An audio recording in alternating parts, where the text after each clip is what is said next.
And we are back. Our next guest joined New Settlement as the Director of Development and Communications in April of 2022, bringing a wealth of experience and passion to the table.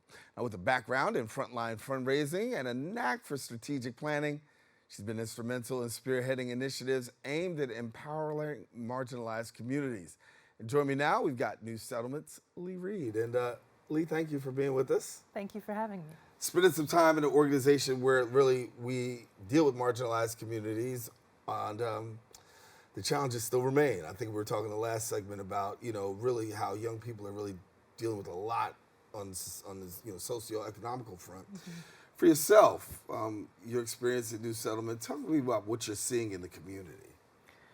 So what I'm seeing is that, New Settlement is in an area of the Bronx that is historically disinvested, right? So when you pull resources for generations out of the community, it's not surprising that, one check, one time won't solve the issue. And of course, coming out of COVID, we're seeing we really have to bring youth back into in-person programs, and we have to remind them that there is a community there for them. And luckily for us, the devoted staff we have running, let's say our program for girls or young men's programs, we have youth coming in and they are being reminded that they have mentors, they have resources, they have a connection to, let's say, post-secondary pathways like college or workforce opportunities. So just knowing that they're not alone has been really helpful in growing our numbers, I think, because they see that they have a place again. Yeah, we talked about these societal shifts that have happened, right? You've got COVID, you've got, things that are happening, right there in the community that sometimes people, take a blind eye to. Reality is when you're working on the front lines, you get to see these things front and center and develop programming to try to meet those needs. So let's talk a little bit about the program that you have in place to really be able to meet some of the needs of our young men and women. Yeah, I can give you one, a very timely one, for example. Our area of the Bronx, actually right down Mount Eden Avenue, we've had 2 gun deaths in the last 6 weeks, I believe it is, which is horrible, and it's also not surprising. And for all of us, it's sad, right? So our community center is this big, beautiful building on Jerome Avenue and 172nd. We're gonna have a community town hall there in tandem with the Bronx Borough President to talk to community members and to find out what our elected officials can do to help mitigate this. Like, why is this happening and what can we as a community come together and do? So that's one of the more timely opportunities that we're having. But on the day-to-day, we also have a food pantry, and that provides food to more than 1,000 households each month. 1,000 individuals each month. There's more than that in a household. Right. To alleviate some of those basic needs, right? Because if you don't have your basic needs met, you can't really think about putting your child in a swim class, right? You can't really think about going off to college. Those aren't, you got to survive first. So we're trying to meet those needs as well. You talk about basic needs being met, but you also give basic needs when we talk about workforce development, right? I think helping people to be established for a changing working environment. I think so many times we've been seeing people who are used to manufacturing jobs, blue-collar jobs, but we know STEM is out there right now, and that's the order of the day. And talk to us about how we're developing people for tomorrow. Actually, not even tomorrow, today. Yeah, so our after-school program is a great example of that.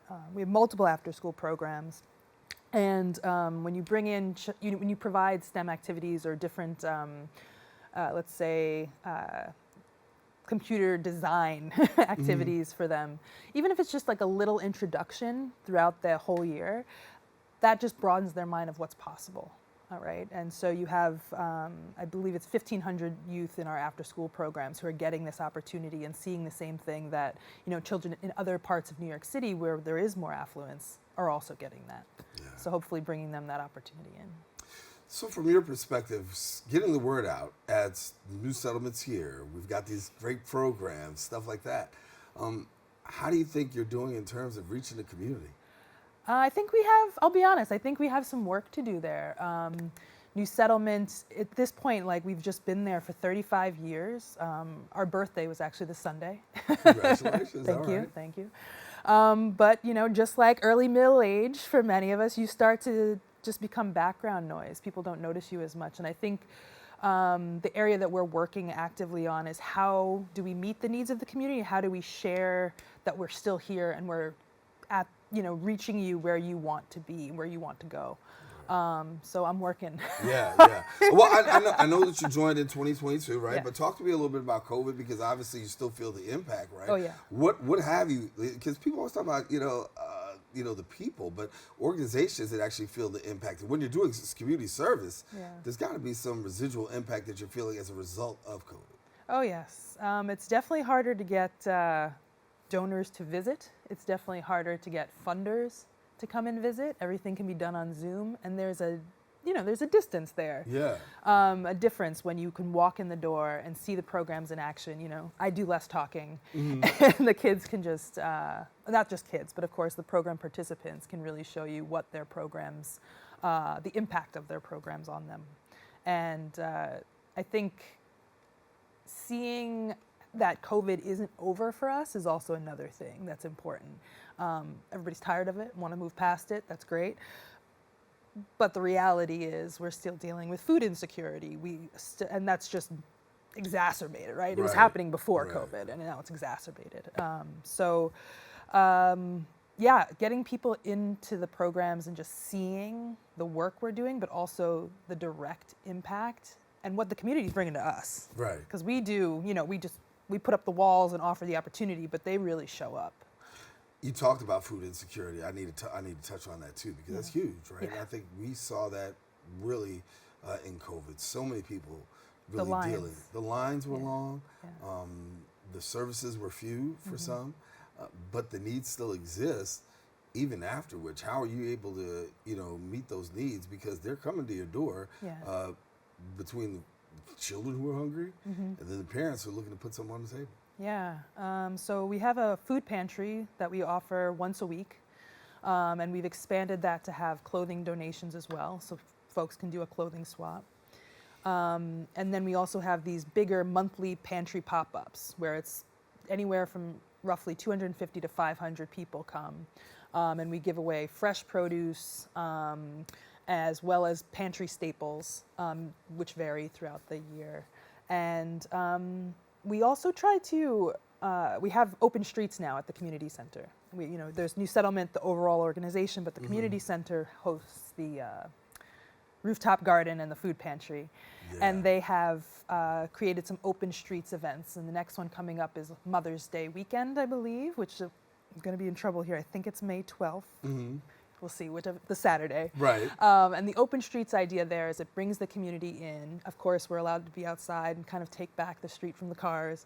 But then it also kind of removes some of the stigma attached to that food insecurity or clothing insecurity, where you might feel insecure about this, but now there's also like events happening and services being provided, and you see it's not just you.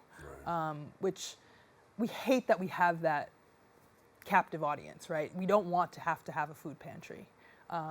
If the need went away, that would be ideal, but it's not going away. Yeah, it's not going away anytime soon. I think food and housing, New York City, is going to have to be dealt with. Homelessness, and organizations such as yours who really are at the front lines of really dealing with it. Glad to have you come and be able to share a little bit so that way people know about the resources that are available. So thank you, Leigh, for coming and being with us. Thank you, Daren. All righty. Now, if you want more information, go ahead and visit the website at newsettlement.org, and then also visit their social media at New Settlement NY. Encouraging you to don't go anywhere. We got more open coming up right after this.